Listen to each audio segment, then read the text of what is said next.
पत्थरों के बीच से आती नमी की गंध में एक अजीब सी मिठास घुली थी।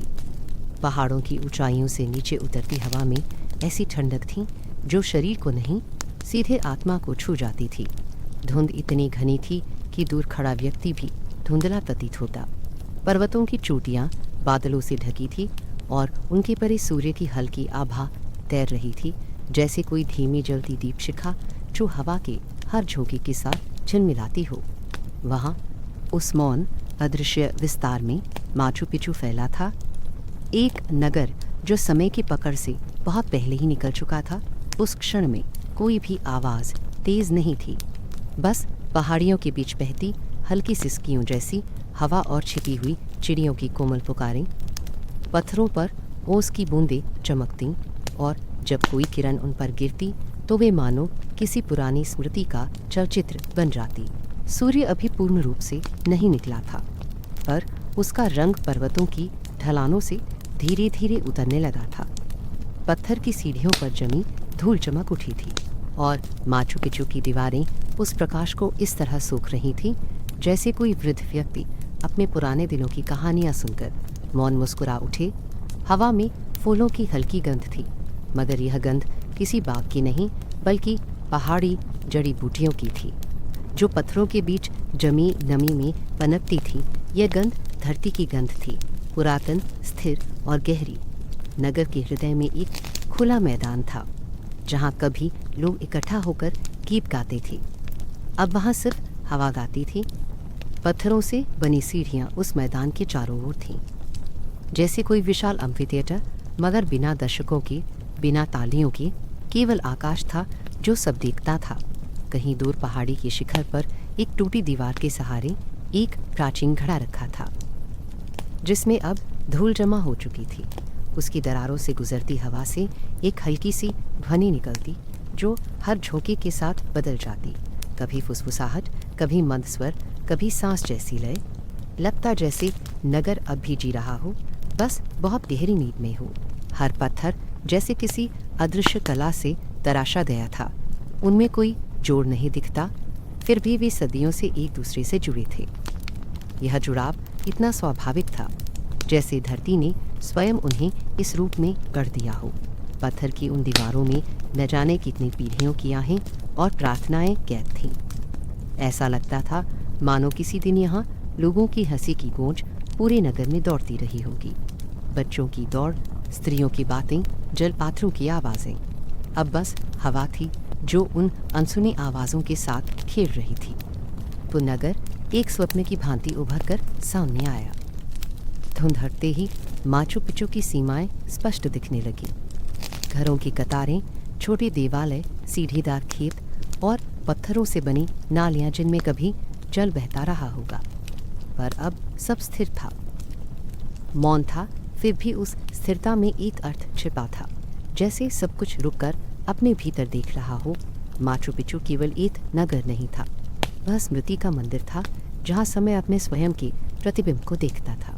सूर्य अब पहाड़ की दूसरी ओर जा चुका था, पर उसकी गर्माहट अब भी हवाओं में बसी थी। दूर कहीं कोई बकरियां चरा रहा था, उनकी घंटियों की हल्की टनक इस सन्नाटे में जैसे किसी पुराने गीत की पंक्ति बन जाती। सुबह की वह नमगा उजास धीरे धीरे पत्थरों पर फिसलती हुई नीचे उतरती रही। एक पक्षी आकर किसी दीवार पर बैठ गया, फिर बिना आवाज़ उड़ गया। उसकी परछाई पत्थरों पर कुछ क्षण ठहरी और फिर गायब हो गई। इस क्षणभंगुर छवि में एक गहरी बात छिपी थी। यह नगर अस्थायी था, पर जीवन अस्थायी। फिर भी दोनों एक दूसरे में घुले हुए थे। किसी किनारे पर एक पत्थर पर झुकी बेल फैली थी, उसके छोटे सफ़ेद फूलों पर ओस अब भी ठहरी थी। जब हवा चलती तो वे फूल हिलते और मिट्टी की हल्की खुशबू चारों ओर फैल जाती। यह खुशबू किसी प्राचीन आरती की तरह लगती, शब्दहीन लेकिन अर्थपूर्ण। ऐसा लगता था जैसे धरती स्वयं किसी दीर्घ ध्यान में लीन हो और यह नगर उसका मौन श्वास हो। दूर किसी कोने से धीरे बहता जल किसी टूटी नाली से आता सुनाई दिया। शायद यह पर्वतों से उतरने वाला झरना था जो अब भी चुपचाप वही मार्ग ढूंढ रहा था जिसे कभी मानवों ने तराशा था। जल की उस मंद ध्वनि में समय की आत्मा बोल रही थी। उसकी आवाज़ में ना अतीत था न वर्तमान, केवल अस्तित्व था। उस अस्तित्व के भीतर एक ऐसी गहराई थी जिसमें झांकने वाला अपने आप को भूल जाता। यदि कोई उस नगर में खड़ा होकर अपनी आंखें बंद करे तो उसे लगेगा जैसे हवा में अब भी कोई प्राचीन गान गूंजता हो। एक गान जो शब्दों से परे, भाषा से परे, केवल अनुभव में बदल गया हो। यह गान कभी समाप्त नहीं हुआ, वह बस सुनने वालों के हृदय में स्थानांतरित होता गया। माचू पिचू में हर पत्थर उस अदृश्य गीत की एक लय थी। दिन थोड़ा आगे बढ़ा तो सूर्य की किरणों ने धुंध को पूरी तरह भीग डाला। अब नगर स्पष्ट, उज्जवल और शांत दिख रहा था। हर दिशा में पर्वत था, हर दिशा में आकाश था, और उनके बीच यह छोटा नगर जो इन दोनों का संगम बन चुका था। माचू पिचू जैसे धरती और आकाश के बीच खींची एक लंबी सांस थी। अर्थचेतन, स्थिर, शाश्वत, उसकी दीवारों पर समय टिका था, उसके पत्थरों पर इतिहास झुका था, और उसकी हवा में आत्मा का संगीत बहता था। धीरे धीरे धूप का रंग बदलने लगा।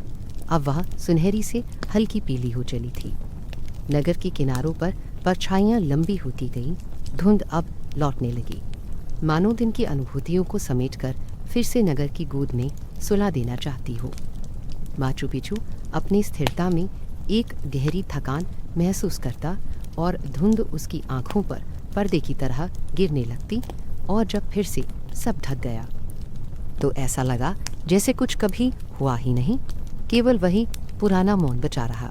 वही सधा हुआ शीतल और आत्मीय मौन जिसमें संसार की सारी हलचल विलीन हो जाती। पत्थरों की सकरी सीढ़ियाँ उस दिन ओसे भीगी थीं। हवा में नमक और मिट्टी का गंध मिश्रित था जो पर्वतीय धूप के नीचे धीरे धीरे वाष्प बन रहा था। उस रास्ते पर वह अकेली चली आ रही थी, एक स्त्री जिसके कपड़ों का रंग समय से फीका पड़ चुका था और जिसकी चाल में एक धीमी थकान थी, मानो पैरों से ज़्यादा मन थका हो। उसकी पीठ पर बंधा छोटा थैला हल्के हल्के हिल रहा था। हर कदम पर उसकी सांस और हवा की गति एक हो जाती थी। धुंध अब भी पर्वतों की गोद में टिके माचू पिचू को आंशिक रूप से ढकी थी, पर उसके लिए वहाँ का हर पत्थर पहले से प्रतीक्षित सा था। उसे लगा जैसे यह नगर उससे मिलने को पहले से तैयार बैठा था। वह कई दिनों से यात्रा में थी। ऊंचाइयों की हवा में चलना आसान नहीं था, पर इस कठिनाई के बीच भी उसने एक अजीब सी शांति महसूस की। हर मोड़, हर वक्र, हर ढाल उसे भीतर से किसी पुराने दृश्य की याद दिलाती थी। किसी और समय में, किसी और रूप में उसके मन में यह सवाल उठता और फिर अपने आप मिट जाता, जैसे धुंध के पीछे से उठती बादलों की परछाई। उसे किसी उत्तर की जल्दी नहीं थी। शायद उसके भीतर अब प्रश्न शेष ही नहीं रहे थे, बस एक धीमी चाह बची थी, स्थिरता की और उस मौन की जो शब्दों से परे हैं। जब वह माचू पिचू के पहले पत्थर तक पहुंची तो वह रुकी नहीं। उसके कदम अपने आप भीतर तक चले गए, जैसे किसी ने भीतर से पुकारा हो। धीरे, अत्यंत कोमल आवाज में पत्थरों से बनी पहली दीवार के पास वह ठहर गई। अपनी उंगलियों से उसने उस दीवार को छुआ। सतह पर जमी नमी ने उसकी उंगलियों को ठंडा किया, लेकिन उस ठंडक में एक आत्मीयता थी, जैसे उसे किसी पुरानी पहचान ने चुंबन दिया हो। उसके चेहरे पर एक हल्की मुस्कान उभरी, बहुत क्षीण लेकिन सजीव। उसने अपने भीतर एक लहर महसूस की, जैसे पानी का कोई पुराना स्रोत फिर से बह उठा हो। आगे बढ़ते हुए वह उन गलियों में पहुंची जहां पत्थर इस प्रकार रखे थे मानो समय ने उन्हें किसी विशेष क्रम में सहेजा हो। हवा हल्की चल रही थी और हर झोंका किसी अदृश्य स्मृति को हिला देता था। उसे लगा जैसे ये गलियां बोल रही हों। उनके भीतर कोई निःशब्द लय बह रही हो। हर मोड़ पर कुछ जाना पहचाना था, फिर भी अनकहा। कभी किसी दीवार की छाया में उसे किसी चेहरे की झलक सी दिखती, तो अगले ही पल वह गायब हो जाती, जैसे कोई स्मृति उसकी आंखों के सामने आकार ले रही हो और उसी क्षण धुंध में विलीन हो जाती हो। जब वह एक पुरानी सीढ़ी पर पहुंची तो उसके पांव अपने आप रुक गए। उस सीढ़ी की सबसे ऊपर वाली पंक्ति टूटी थी और वहां एक छोटा पौधा उगाया था। उसके पत्तों पर अभी ओस की कुछ बूंदें चमक रही थीं। उसने झुककर उस पौधे को देखा उसकी नरमी को महसूस किया। उसे लगा जैसे यह पौधा इस नगर की सांसों से जन्मा हो। उसने उस पर समझा कि यहाँ कुछ भी मृत नहीं है। माचू पिचू अभी सांस ले रहा है, बस बहुत गहराई में, बहुत धीमे। वह धीरे धीरे ऊपर चढ़ी और जब एक खुला स्थान आया तो वहाँ से नीचे का पूरा नगर दिखाई देने लगा। धुंध के भीतर पत्थरों के आकार ऐसे दिखते जैसे धरती पर कोई प्राचीन चिन्ह खुदा हो। उसने एक लंबी सांस ली और महसूस किया कि हवा में कुछ है जो शब्दों से बांधा नहीं जा सकता। उसकी आंखों में नमी आ गई थी, लेकिन वह न दुख की थी न खुशी की, बस एक अनजाना भाव जो शायद केवल आत्मा ही जानती है। पास में एक पुरानी दीवार थी जिसकी दरारों में काई उगाई थी। उसने बैठने के लिए वही जगह चुनी। उसने थैले को उतारा, उसे पास रखा और दोनों हाथों से घुटनों को थाम लिया। पहाड़ों के बीच से आती हवा उसके बालों में उलझ रही थी। कभी कभी वह हवा का एक झोंका दीवार की दरारों में फंसकर एक हल्की सी ध्वनि पैदा करता, जैसे कोई बहुत पुराना गीत धीरे धीरे दोहराया जा रहा हो। उसने आंखें बंद की। उस ध्वनि में उसे अपना अतीत सुनाई देने लगा। उसे याद आया बहुत वर्षों पहले उसने किसी चित्र पुस्तक में माचू पिचू की तस्वीर देखी थी। उस चित्र में भी यही धुंध, यही सूर्य का झुकता प्रकाश, यही उदासी थी, पर अब इतने वर्षों बाद वही दृश्य जीवित हो उठा था। उसने सोचा, शायद कुछ स्थान हमारे भीतर जन्म लेते हैं और फिर किसी असली रूप में हमारे सामने प्रकट हो जाते हैं। सिर्फ तब जब हम उन्हें समझने लायक शांत हो जाते हैं। उसके भीतर यह नगर पहले से अपनी जगह बना चुका था। आज वह बस उसे पहचानने आई थी। जब उसने फिर आंखें खोली तो दूर किसी पहाड़ी के पीछे से एक पक्षी उड़ा। उसका पंख धूप में चमका। उड़ते हुए वह धीरे धीरे ऊपर चला गया, फिर धुंध में विलीन हो गया। उसे लगा जैसे उस पक्षी के साथ उसका कोई हिस्सा भी उड़ गया। हवा की नमी अब हल्की हो चुकी थी, पर उसका मन अब भी उस अनकही आवाज़ में गूंज रहा था जो उसे मार्ग में सुनाई दी थी। वह आवाज़ शब्दों में नहीं थी, पर उसमें एक गहन अपनापन था, जैसे किसी ने बहुत धीरे से कहा हो, तुम लौट आई हो। धीरे धीरे उसकी दृष्टि नगर के हर कोने पर घूमी। सीढ़ियों की दिशा, नालियों की रेखाएं, घरों की छायाएं, सब कुछ किसी अदृश्य वास्तु का हिस्सा लगता। माचू पिचू केवल पत्थरों का आकार नहीं था, यह किसी कलाकार का ध्यान था जिसने समय को आकार दिया हो। हर पत्थर की चुप्पी में कोई स्मृति बंधी थी और वह स्मृति अब उसकी अपनी बनती जा रही थी। कुछ पल बाद सूरज थोड़ा और ऊपर आया और उसकी किरणें अब सीधे उसके चेहरे तक पहुंची। उसने सिर उठाकर आकाश की ओर देखा। शांत नीला आकाश जिसमें बस कुछ चांदी से बादल बह रहे थे। उस दृश्य को देखते हुए उसे लगा जैसे समय ने अपना बोझ उतार दिया हो। दुनिया धीमी हो गई थी और उस धीमेपन में जीवन का असली रंग स्पष्ट दिख रहा था। निर्विकार, सरल, अनंत। पास की दीवार से गिरत एक पत्ती उसके पैरों के पास आकर टिक गई। उसने उसे उठाया, उसकी शिराओं को उंगलियों से परखा। वह पत्ती सूख चुकी थी, पर उसकी आकृति अब भी सुंदर थी, जैसे उम्र के साथ किसी चेहरे पर थमी हुई कोमलता। उसने पत्ती को धीरे से अपने थैले में रख लिया, बिना किसी कारण की। शायद यह नगर की एक स्मृति थी जो उसने अपने साथ बांध ली थी, पर उसे इसका एहसास नहीं हुआ। बकरियों की घंटियों की आवाज़ अब बिल्कुल पास से आई। किसी कोने से एक बूढ़ा चलवाहा गुजरा। उसकी आंखों में भी वही शांति थी जो हवा में थी। उसने उसकी ओर देखा और हल्का सिर झुकाया। वह भी मुस्कुरा दी। कोई संवाद नहीं हुआ। फिर भी सब कह दिया गया। उस एक क्षण में उसे लगा कि इस नगर में रहने वाले यदि आज भी सांस ले रहे होते तो उनकी आंखों में भी यही मौन होता, यही समझ। हवा ने फिर एक बार अपना पुराना गीत छेड़ा और वह दीवार से टिकी रही। उसके चेहरे पर अब कोई प्रश्न नहीं था। धूप का रंग अब सुनहरी से हल्का नारंगी हो चला था। उसके पीछे फैली घाटी पर छायाएं लंबी होने लगी थीं। उसने एक बार फिर चारों ओर देखा। यह नगर अब धुंध से मुक्त था, जैसे स्वयं को प्रकट कर चुका हो। उसकी आंखों में आभार की हल्की चमक थी। उसने धीरे से कहा, कुछ नहीं, बस एक गहरी सांस ली और महसूस किया कि यह स्थान उसके भीतर उतर चुका है। तो धुंध फिर से लौटती दिखी, पर इस बार धुंध उसे भयभीत नहीं कर रही थी। उसे लगा जैसे कोई परिचित हाथ उसे विदा कर रहा हो। पत्थरों की गलियों से निकलते हुए हर कदम धीमा था, हर कदम भावपूर्ण, और जब उसने आखिरी बार मुड़कर पीछे देखा तो पूरा नगर फिर से बादलों में खो गया था। वह मुस्कुराई जैसे किसी पुराने स्वप्न से जागी हो, पर जानते हुए कि वह स्वप्न सच था। धूप पत्थरों पर झुक रही थी और उसके नीचे बैठी वह स्त्री धीरे धीरे अपनी हथेलियों से उस स्पर्श को महसूस कर रही थी। पत्थर की ठंडी सतह पर सूर्य की गर्मी उतरती जा रही थी, जैसे किसी ने दो विरुद्ध तत्वों को एक ही सांस में बांध दिया हो। हवा पहाड़ियों की ढलानों से उतरती और दीवारों के बीच अटक कर कोई पुराना गीत बजा देती। वह सुनती रही, अनकही अनसुनी ध्वनियों की श्रृंखला। माचू पिचू का यह नगर मौन था, पर इस मौन में अनगिनत आवाज़ें थीं। कोई फुसफुसाहट, कोई आहट, किसी बिछड़े जन की पुकार, किसी पुरोहित की मंत्र गूंज। सभी ध्वनियाँ यहाँ थीं, सब थमी हुई पर जीवित। उसके पैरों के पास दो छोटे पत्थर पड़े थे, अलग अलग आकार के। उसने एक उठाया, उसे हथेली में घुमाया और फिर धीरे से कान के पास लाकर रखा।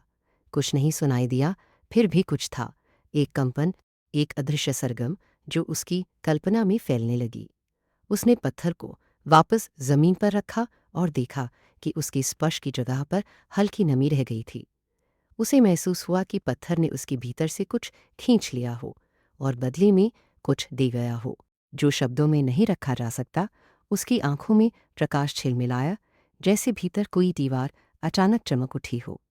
सूरज अब ऊपर चढ़ आया था, पर हवा अब भी कोमल थी। उसकी छाया पत्थरों पर लंबे पैटर्न बना रही थी और वह हर पैटर्न में कुछ खोजती रही, जैसे पत्थरों की यह भाषा केवल प्रतीक नहीं, संवाद हो। उसने सीढ़ियों की ओर देखा, जहां ऊपर की दहलीज पर कुछ निशान खुदे थे। शायद यह कोई प्राचीन लिपि थी या किसी बच्चे की उंगलियों का खेल।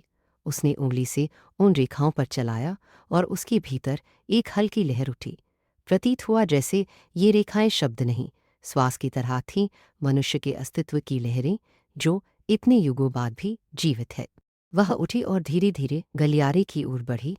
वहाँ दीवारों के बीच सूर्य की किरणें छनकर आती थीं और ज़मीन पर अलग अलग आकार बनाती थीं। प्रत्येक आकार में कोई कहानी छिपी थी। कभी कोई संगीतकार बांसुरी बजाता, कभी कोई पशु पहाड़ की ओर दौड़ता। वह ठिठक गई। यह दृश्य शायद केवल उसकी आंखों का भ्रम था, पर वह भ्रम इतना सजीव था कि वह खुद को किसी प्राचीन नगर का हिस्सा महसूस करने लगी। कभी बहती उसने आंखें बंद की और कानों से सुनने लगी। पत्थर की सतहें गर्म हो चुकी थीं और उनमें से आती हल्की गंध उसे मिट्टी की याद दिलाती। यही गंध कहीं उसकी स्मृतियों में भी थी। जब बचपन में उसने किसी पुराने मंदिर की दीवार को छुआ था, वह महक उसी तरह की थी, शांत, सीधी और गहरी। तब उसे समझ आया कि पत्थर बोलते नहीं, वे बस हमारी सुनने की प्रतीक्षा करते हैं। धूप अब तेज हो गई थी। सीढ़ियों के किनारे बैठी वह अपनी हथेलियों पर प्रकाश की गर्मी लेकर उन्हें देखती रही। उसमें उसने अपना चेहरा देखा, थका हुआ पर शांत। उसे लगा कि यह चेहरा वही नहीं जो वर्षों से उसके साथ था, जैसे इस नगर ने उसकी आकृति को थोड़ा बदल दिया हो। माचू पिचू का सन्नाटा उसके भीतर कुछ नया लिख रहा था, कुछ ऐसा जो शब्दों के बाहर है। उसने देखा कि हल्की हवा उसके चारों ओर घूम रही है। वह हवा सामान्य नहीं थी, उसमें एक लय थी, जैसे किसी अज्ञात वीणा के तार धीरे धीरे छेड़े जा रहे हों। उस लय में एक ताल थी और उसकी धड़कन उसी ताल पर चलने लगी। धीरे धीरे उसने महसूस किया कि उसका शरीर और यह नगर अलग नहीं रहे। पत्थर, दीवारें, हवा, प्रकाश सब उसकी सांसों में उतर चुके थे। वह अब केवल एक यात्री नहीं थी, वह उस प्राचीन कहानी का हिस्सा बन चुकी थी, जो इन पत्थरों में बंद है और जो शायद भीतर सुनने पर ही स्पष्ट होती है। वह दीवार के सहारे टिक गई। ठंडी सतह उसके शरीर की गर्मी को खींच रही थी, पर उसे कोई ठंड नहीं लगी। यह संपर्क किसी दूसरी दुनिया का था, जहाँ मौन ही संवाद है। कुछ समय बीतने के बाद उसने देखा कि सूर्य की किरणें अब धीरे धीरे पत्थरों पर अपने रंग बदल रही थीं। सुनहरे से वे अब गाढ़े पीले हो गई और उनमें एक मध्यम लालिमा घुल गई। यह परिवर्तन इतना सहज था कि वह उसकी गति को समझ नहीं पा रही थी। यह जैसे प्रकाश और समय का संयुक्त नृत्य था। उसने देखा कि हर पत्थर उसकी आंखों के सामने चमक उठा, हर झिलमिलाहट उसे भीतर तक छू जाती।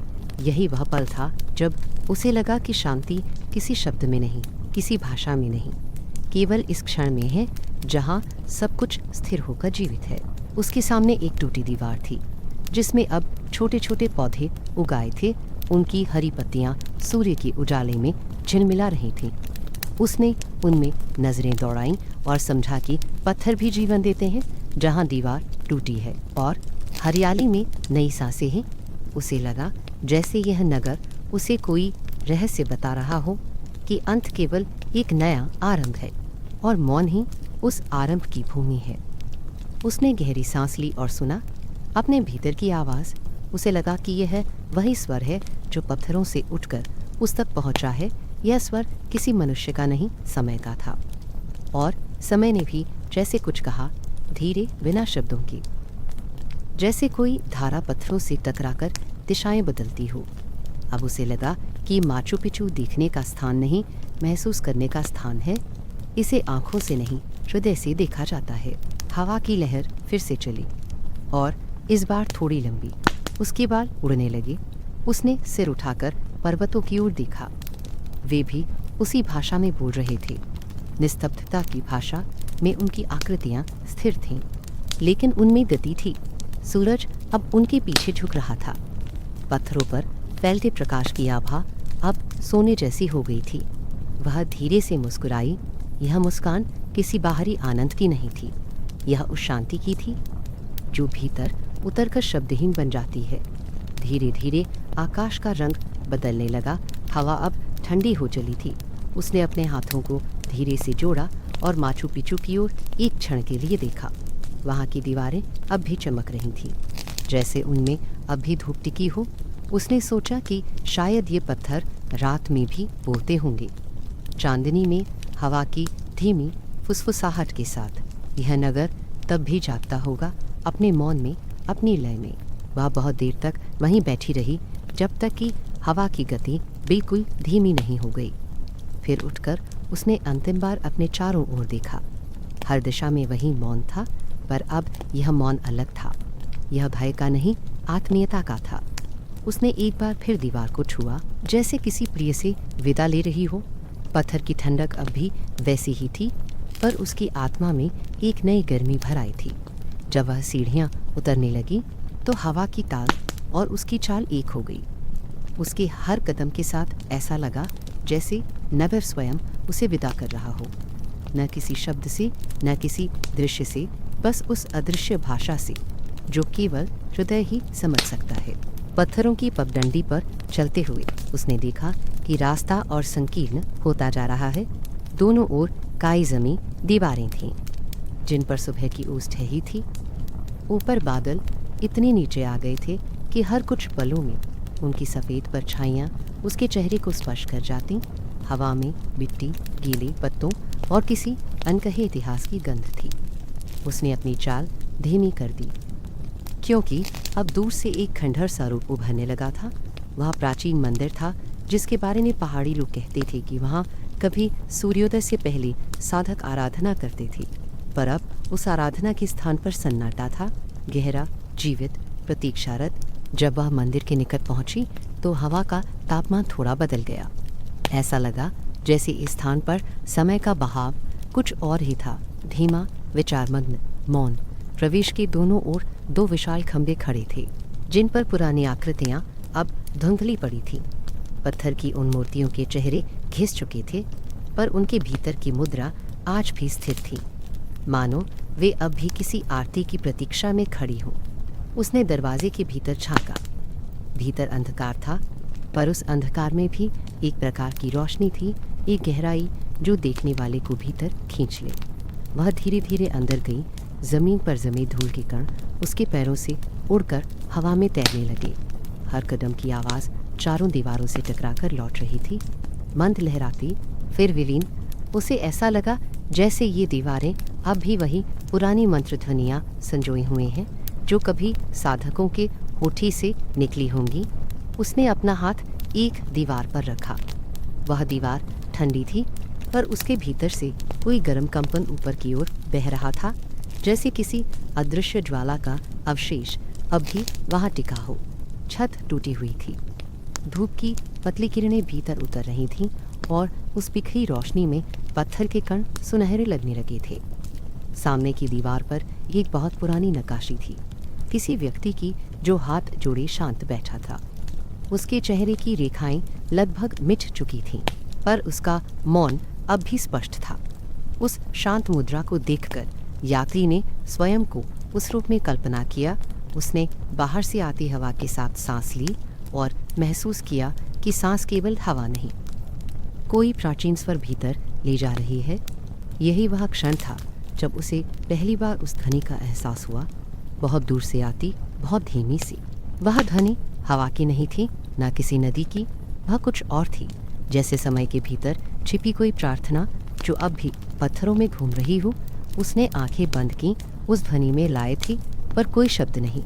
कभी वह स्वर ऊंचा होता, कभी हल्का, कभी इतना पास कि लगा जैसे कानों में फुसफुसाया गया हो, और कभी इतना दूर कि केवल महसूस किया जा सके। सुनते सुनते उसे अपने भीतर कोई पुराना द्वार खुलता महसूस हुआ। एक ऐसी जगह जहाँ उसने वर्षों से झांका नहीं था, जहाँ ना विचार थे, न स्मृतियाँ, केवल मौन का एक विराट विस्तार था। उसके मन में चित्र बनने लगे। सफ़ेद वस्त्रों में साधक सुबह की धुंध में बैठे, चारों दिशाओं में गूंजती मंत्र ध्वनियाँ, और बीच में वह अग्निकुंड जिससे धुआं ऊपर उठकर आकाश में विलीन हो रहा था। उसने देखा कि तब का माचू पिचू कैसा था, जीवित, गंभीर, ध्यानमग्न। वह स्वयं उन साधकों की बीच बैठी थी। उसकी सांसें उनके साथ मिल रही थीं। उसकी दृष्टि भी उसी ध्यान में थमी थी। वह दृश्य इतना सजीव था कि उसे लगा यदि अभी वह आंखें खोले तो वे सब उसके सामने बैठे मिलेंगे। पर जब उसने आंखें खोली तो वहाँ कोई नहीं था, केवल हवा थी जो अब भी मंदिर के स्तंभों से होकर गुजर रही थी। उसने सिर उठाकर टूटी हुई छत से झांकते आकाश को देखा। बादलों के बीच से सूर्य की एक छोटी किरण सीधी उसके चेहरे पर। वह किरण नम थी, जैसे बारिश की बूंदों से धुलकर आई हो। उसकी गर्मी उसके चेहरे को छूते ही कुछ कहने लगी। उसने आंखें बंद की और उस रोशनी को अपने भीतर उतरने दिया। उसके भीतर कोई बहुत पुरानी आवाज़ हिल रही है, कोई जो इतने समय से मौन थी कि उसकी उपस्थिति का भी बोध नहीं था। अब वह धीरे धीरे जाग रही थी, जैसे किसी लंबे स्वप्न से लौटती हो। वह आवाज़ उसकी अपनी थी। उसने हल्के से मुस्कुराया। वह मुस्कान किसी बाहरी सुख की नहीं, बल्कि पहचान की थी, अपने ही भीतर लौट आने की। उसे लगा जैसे यह मंदिर केवल देवताओं की आराधना का स्थान नहीं, बल्कि मनुष्य की आत्मा का दर्पण है, जहाँ कोई स्वयं को देख सकता है बिना किसी आवरण के। बाहर से आती हवा अब थोड़ी तेज हो चली थी। मंदिर के भीतर झुकी दीवारों पर उगे पौधे हिलने लगे। उनकी छायाएं दीवारों पर कांपने लगी, जैसे कोई मंत्र फिर से दोहराया जा रहा हो। उस मंद कंपन में अब वही पुरानी ध्वनि लौट आई थी, अब साफ, स्थिर, पूर्ण। वह ध्वनि अब उसे बाहर से नहीं, भीतर से सुनाई दे रही थी। यह वही प्रार्थना थी जो कभी साधकों ने की थी, पर अब यह उसके भीतर गूंज रही थी। वह धीरे धीरे दरवाजे की ओर चली। बाहर का प्रकाश अब अधिक उजला हो चुका था। पहाड़ों के नीचे घाटियों में बादल बह रहे थे। नदी का स्वर नीचे से उठ रहा था। उसने मंदिर की दहलीज पर कदम रखकर पीछे मुड़कर देखा। भीतर अब भी चमक थी, शायद धूप का अवशेष, या शायद उन आराधनाओं की लौ जो आज भी बुझी नहीं थी। उसने मन ही मन उस प्रकाश को प्रणाम किया, पर शब्दों में नहीं, बस एक मौन झुकाव में। नीचे उतरते हुए उसे लगा कि मंदिर से लौटना किसी यात्रा का अंत नहीं है, बल्कि भीतर से कुछ लौटना जैसा है। पहाड़ों की हवा अब हल्की गर्म लगने लगी थी। पक्षियों की आवाज़ें स्पष्ट सुनाई दे रही थीं। उसने नीचे बहती नदी की ओर देखा। उसका जड़ चमक रहा था, वही प्रकाश जो मंदिर के भीतर था। उसे लगा जैसे मंदिर की प्रार्थना पत्थरों से निकलकर इस जल में, पेड़ों में बादलों में हर ओर फैल गई हो। यह सारा दृश्य, सारा वातावरण अब एक ही लय में था। उसने एक क्षण को आंखें बंद की और गहरी सांस ली। हर सांस के साथ उसे लगा कि वह अब केवल बाहरी हवा नहीं ले रही, बल्कि उस ध्वनि को भीतर भर रही है। जो मंदिर से उठी थी, उसकी चाल धीमी हो गई, पर उसमें एक नई दृढ़ता थी। उसने कुछ नहीं कहा, कुछ नहीं सोचा, केवल उस मौन में डूबती चली गई जो अब उसके भीतर भी था। हवा उसके कानों में अब भी वही गुनगुनाहट बहा रही थी, जो कभी पत्थरों में रुक गई थी, पर अब फिर से मुक्त होकर उसकी सांसों में लय पा चुकी थी। पर्वतों के पार से बादलों की पहली लहर नीचे उतर रही थी। हवा में अचानक एक नमी फैलने लगी, जो पत्तों और पत्थरों पर मोती जैसी परत बनाती जा रही थी। सूरज अब एक फीकी रोशनी में बदल चुका था। उसका सुनहरापन धुंध की सफ़ेद परत में खोने लगा था। चारों ओर वही धुंधलता, जो न प्रकाश था न अंधकार, बस एक गहरा स्थिरपन। वह पहाड़ी पगडंडी पर खड़ी थी और उसके चारों ओर धीरे धीरे बादल तैरते हुए नीचे आने लगे। ऐसा लगा मानो आकाश टूटकर धरती पर उतर रहा हो। वह कुछ पल तक वहीं स्थिर खड़ी रही, अपनी हथेलियां फैला दी और महसूस किया कि हवा अब केवल हवा नहीं, स्वयं बादल बन चुकी है। ठंडी, गीली, स्पर्शी। उसके कपड़े भीगने लगे, पर उस भीगने में कोई असुविधा नहीं थी, केवल अपनापन था, जैसे कोई बहुत पुराना परिचय अचानक सामने आ गया हो। धीरे धीरे धुंध इतनी बढ़ी कि कुछ भी स्पष्ट नहीं दिखा। हाथ बढ़ाने पर भी अपनी उंगलियां धुंध के आवरण में खो जाती। उसने हल्के कदम उठाए और अपनी चाल और धीमी कर दी। हर कदम के साथ धरती की गंध और गहरी होती गई। फूलों की महक उस गंध में मिलकर एक नई सुगंध बन गई, भारी, गीली, पर बहुत शांत। अचानक उसे यह एहसास हुआ कि समय जैसे कहीं रुक गया है। अब कोई गति नहीं, कोई दिशा नहीं, केवल यह मौन लहर। जब उसने श्वास ली तो उसे भीतर तक ठंडक उतरती महसूस हुई, जैसे वह हवा नहीं, किसी झरने का जल हो जो आत्मा के भीतर धीरे से बह रहा हो। वह एक पत्थर के पास जाकर बैठ गई। नीचे घाटियों की दिशा अब दिखती नहीं थी, सब कुछ सफ़ेद लहरों में डूब चुका था। उस मौन में पक्षियों की आवाज़ें तक विलीन हो गई थीं। दूर दूर तक कोई ध्वनि नहीं, बस हवा का बहाव धीमा। सधे स्वर में उसने अपनी हथेलियां बादलों की ओर उठाईं, उन्हें हल्के से स्पर्श किया। वे उसकी उंगलियों के बीच ऐसे फिसले जैसे किसी बच्चे की नरम हथेली। इस स्पर्श में ठंडक नहीं, स्नेह था, एक आहिस्ता चलती आत्मीयता जो शब्दों की ज़रूरत से मुक्त थी। धीरे धीरे उसे लगा कि यह नगर, यह पर्वत, यह हवा, सभी उसे अपने में समेट रहे हैं। वह अलग अस्तित्व नहीं रही, वह इसी दृश्य की एक रेखा बन चुकी थी, जो अदृश्य है पर मौजूद है। उसकी सांसों की लय अब इस धुंध की गति से मिल चुकी थी। हर श्वास के साथ उसे लगा कि भीतर से उसके सभी विचार, सभी स्मृतियाँ, सब कुछ बह गया है। न कोई कल बचा, न कोई नाम, न कोई प्रतीक्षा, केवल यह क्षण संपूर्ण, स्थिर और पूर्ण। यही वह शांति थी जिसे खोजते हुए वह इतनी दूर चली आई थी। अब उसे कुछ पाने की आकांक्षा नहीं रही। शायद यही वह अवस्था थी जहाँ पहुँचना उसके जीवन का अनजाना उद्देश्य था। उसने अपनी हथेलियों में थोड़ी हवा को कैद करना चाहा, पर वह फिसल गई। यही समय का स्वभाव था। रुक नहीं सकता, पकड़ में नहीं आता, पर उसकी उपस्थिति हर जगह है। उसने आंखें बंद की। उसे लगा कि बादलों की लहरें उसके चारों ओर घूम रही हैं, बालों में उतरती, चेहरे को सहलाती भीतर तक जा रही हैं। कहीं कोई सीमा नहीं रही, न शरीर की, न विचारों की। अब वह केवल एक गूंज थी जो पहाड़ी हवा में फैल रही थी। धीरे धीरे उसने महसूस किया कि यह वही स्थान है जहाँ भूमि और आकाश एक दूसरे को छू रहे हैं। ऊपर से उतरते बादल और नीचे उठती हवा, दोनों एक दूसरे में घुल रहे थे, जैसे दो धाराएं एक बिंदु पर मिलकर एक नद बन जाती है। वह उस बिंदु पर बैठी थी जहाँ सब प्रारंभ और अंत एक हो गए थे। उसके शरीर से पानी की बूंदें गिर रही थीं, जो धूल में मिलकर छोटी चमकती रेखाएं बना रही थीं। उसने एक कण को अपनी हथेली पर थमते देखा। उस छोटे से पानी के कण में पूरा आकाश प्रतिबिंबित था। वह धीरे धीरे मुस्कुराई और पहली बार उसे लगा कि वह सच में जीवित है। उसने नीचे की ओर देखा। अब कुछ भी दिखाई नहीं दिया। सब शून्य था, पर उसी शून्य में असीम सौंदर्य था।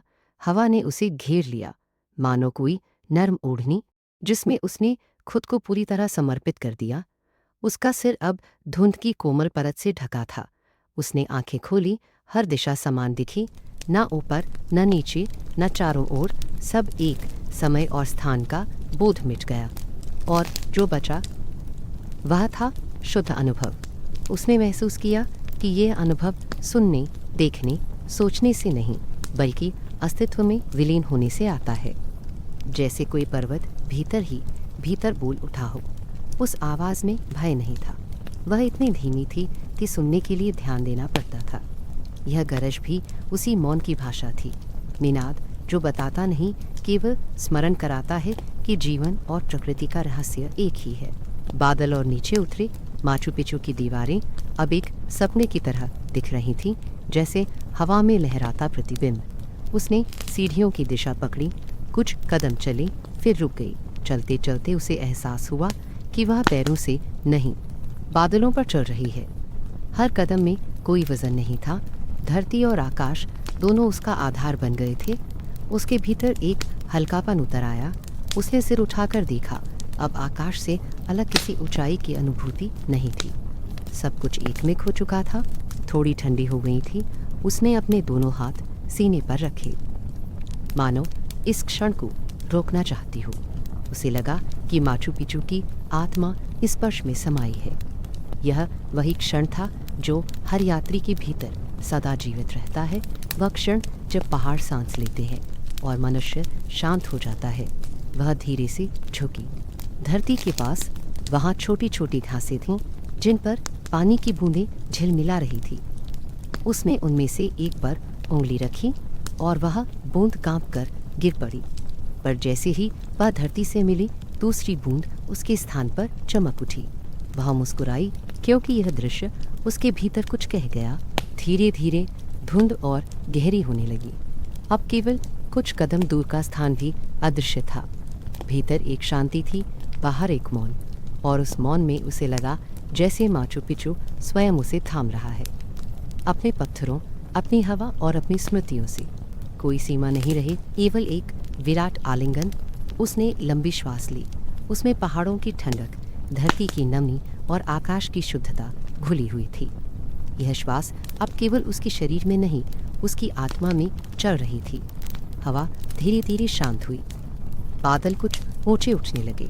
धुंध का आवरण पतला हो गया और पत्थरों की झलक फिर से दिखने लगी। माचू पिचू अपने पुराने रूप में लौटने लगा। उसने एक लंबी सांस छोड़ी और महसूस किया कि कुछ भीतर से निकल गया है। किसी पुरानी चिंता, किसी दबी हुई थकान का अंश। अब सब हल्का था, पारदर्शी और शांत। वह उठी, चारों ओर देखा। आकाश फिर साफ होने लगा था, पर वह चाहती थी कि यह धुंध कुछ और देर ठहरी रहे। जब बादल धीरे धीरे दूर जाने लगे, तब उसने पीछे मुड़कर देखा। माचू पिचू फिर से नीले विस्तार में दिखाई दे रहा था। उसने अपने हाथ हवा में फैलाए, जैसे अभी अभी कुछ पा लिया हो। वह जानती थी यह कोई वस्तु नहीं, कोई नाम नहीं, यह केवल अनुभव था जो अब उसके भीतर रहेगा। उस क्षण में उसे लगा कि संसार कहीं दूर ठहर गया है। उसमें कोई शोर नहीं बचा, केवल एक धड़कन जो पहाड़ और हवा दोनों की थी। उसने धीरे धीरे चाल बढ़ाई और हर कदम के साथ धुंध पीछे छूटती गई, पर उसकी आत्मा में उस स्पर्श का एहसास अब भी उज्ज्वल था, जैसे किसी अदृश्य हाथ ने उसे स्नेह से थाम लिया हो।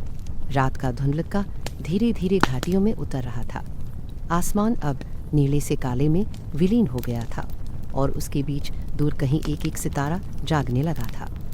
पहाड़ों की चोटियों पर अब दिन की गर्मी का कोई अंश नहीं बचा था। केवल हवा की चाल थी, धीमी, ठंडी और लहरों जैसी। वह पत्थर की पुरानी सीढ़ियों पर बैठी थी, जहाँ दिन में कभी धूप रहती थी। अब वहाँ चांदनी और छायाएं थीं। बादलों के छिटने से ऊपर का आकाश खुल गया था और रात जैसे अपने सबसे शांत रूप में थी। एक ऐसी शांति जिसमें हर चीज़ अपने भीतर लौटकर बैठ जाती है। दूर घाटी के नीचे से नदी के बहने की बहुत मध्यम सी आवाज़ उठी, जैसे धरती अब भी अपने हृदय से गुनगुना रही हो। हवा में अब कोई गंध नहीं थी, ना फूलों की, ना मिट्टी की, बस एक ठंडी नमी थी जो त्वचा से होकर भीतर उतरती जा रही थी। उसने सिर उठाकर वही हवा अपने चेहरे पर महसूस की। इस तरह की रातें शायद केवल पहाड़ों में होती हैं, जहाँ हर दिशा की अपनी एक ध्वनि होती है पर दिखती नहीं। कुछ देर वह केवल सुनती रही, हवा का बहाव, पत्तों की हल्की सरसराहट और बीच बीच में किसी छोटे कीट का स्वर जो चुप्पी को तोड़ता नहीं बल्कि उसमें एक नया रंग जोड़ देता है। धुंध अब पूरी तरह बिखर चुकी थी और आकाश नीचे तक झुक आया था। तारों की चमक पत्थरों पर बिखरी लग रही थी, जैसे उन्हें किसी ने आकाश के टुकड़ों से सजा दिया हो। उसने हाथ बढ़ाकर एक पत्थर छुआ जो दिन के ताप से अब ठंडा और नम हो गया था। उस पत्थर की ठंडक जैसे उसकी अपनी भीतर के ताप को शांत करती जा रही थी। उसके पास ही कुछ झींगे धीमे स्वर में गा रही थी, वही एकमात्र आवाज़ जो इस विशाल निस्तब्धता के बीच मौजूद थी। उस स्वर की लय में कुछ ऐसे था जो उसे भीतर तक खींचने लगा। उसने आंखें बंद की और महसूस किया कि यह केवल प्रकृति का गीत नहीं बल्कि स्वयं समय का संगीत है, जो पर्वतों में हर रात बजता है और जिसे वे सुन सकते हैं जो सच में शांत होना जानते हैं। धीरे धीरे उसकी श्वास भी उसी लय में मिलती चली गई। बाहर की हवा जब घाटी से ऊपर उठती तो उसी ताल पर उसका सीना हल्का हल्का हिलता। उसे लगा जैसे कोई अदृश्य वीणा कहीं पास ही बज रही हो, बहुत धीरे, इतनी शांति से कि वह हवा की ध्वनि में घुल चुकी हो। उस वीणा के स्वर में कोई शुरुआत नहीं थी, कोई अंत नहीं, वह बस चल रही थी, जैसे पहाड़ों के पत्थर की नसों में बहती कोई प्राचीन धड़कन। वह स्वर उसके भीतर उतरता चला गया। उसने जाना कि यह वीणा बाहर नहीं, उसके भीतर ही बज रही है। जो लय उसने झींगों में सुनी वही अब उसके दिल की गहराई से उठ रही थी। रात अब पूरी तरह उतर चुकी थी। पहाड़ों की रेखाएं केवल अंधकार में दिखाई दे रही थीं, जैसे किसी चित्रकार ने काले रंग से उनका नक्शा खींचा हो। दूर कहीं बादलों के ऊपर की बिजली बिना आवाज़ के चमकी और उसी क्षण सब फिर वही अंधकार बन गया। उस क्षणिक रोशनी में उसने देखा कि हवा की लहरों के साथ पत्थरों पर ओस जमा हो रही है, पारदर्शी बूंदें जो चांदी को पकड़कर रजत धूल जैसी चमक रही थी। इस दृश्य में एक अद्भुत स्थिरता थी, इतनी कि उसे लगा जैसे सारी चलती हुई चीज़ें ठहर गई हैं। केवल वह संगीत बाकी है जो आंखों से नहीं, केवल आत्मा से सुना जा सकता है। उसने धीरे से अपनी सांस छोड़ी।